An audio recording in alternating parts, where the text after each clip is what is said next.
ಎಷ್ಟು ಪ್ರಚಾರ ಮಾಡಿದ್ರು ಅದನ್ನ ನಂಬೋದು ಜನ ಕಷ್ಟ ಇವಾಗ. ಯಾಕಂದ್ರೆ ಎಲ್ಲರೂ ಆ ಥರ ಮಾಡ್ತಾ ಇದಾರಲ್ಲ. ಅಂದರೆ ಒಂದು 8,000 ಸ್ಕ್ರೀನಲ್ಲಿ ಬಿಡುಗಡೆ ಮಾಡಿಬಿಟ್ಟು 2-3 ದಿನದಲ್ಲಿ ಎಲ್ಲ ಗಳಿಸ್ಕೊಂಡ್ಬಿಡೋದು, ಈ ಥರದ್ದು ಮಾಡ್ತಾರಲ್ಲ. ಜನಕ್ಕೆ ನಂಬಿಕೆ ಹೋಗಿದೆ ಅಂತ ಅನ್ಸುತ್ತೆ ನನಗೆ. ಇದಾದ ತಕ್ಷಣ ಒಂದು ಸೆಮಿನಾರ್ ಥರ ಮಾಡೋಣ ಅಂತ.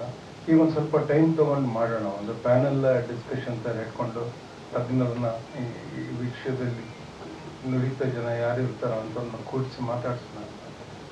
ಯಾಕೆಂದರೆ ಒಂದು ಮೆಸೇಜ್ ಫಿಲ್ಮ್ ಅಂತ ಅದನ್ನ ಕರೆದ್ರು ಆ ಕ್ಲೀಶೆಯಿಂದ ಹೊರಗೆ ಬರಬೇಕು. ಕೆಲವು ಸಮಯ ಮೆಸೇಜ್ ಇರುತ್ತೆ, ಕೆಲವು ಸಮಯ ಬರೀ ಮನೋರಂಜನೆ ಇರುತ್ತೆ. ಏನಾದರೂ ಇರಲಿ, ನಾವು ಇದು ಸರಿ ಅದು ತಪ್ಪು ಅಂತ ಹೇಳಬಾರ್ದು. ಆದರೆ ಅದನ್ನು ಒಂದು ಎಲ್ಲರಿಗೂ ತಲುಪೋ ರೀತಿಯಲ್ಲಿ, ಈಗ ಅವರು ಆವತ್ತು ನೀವು ವಿಷಯ ನೀವು ಹೇಳಿದ್ರೆ ಯಾರೊಬ್ಬ ಎಲ್ಲರೂ ಕೊಡ್ತಾ ಇರ್ತಾರೆ ಮೆಸೇಜ್, ಏನು ಬದಲಾವಣೆ ಆಗುತ್ತೆ ಅಂತ.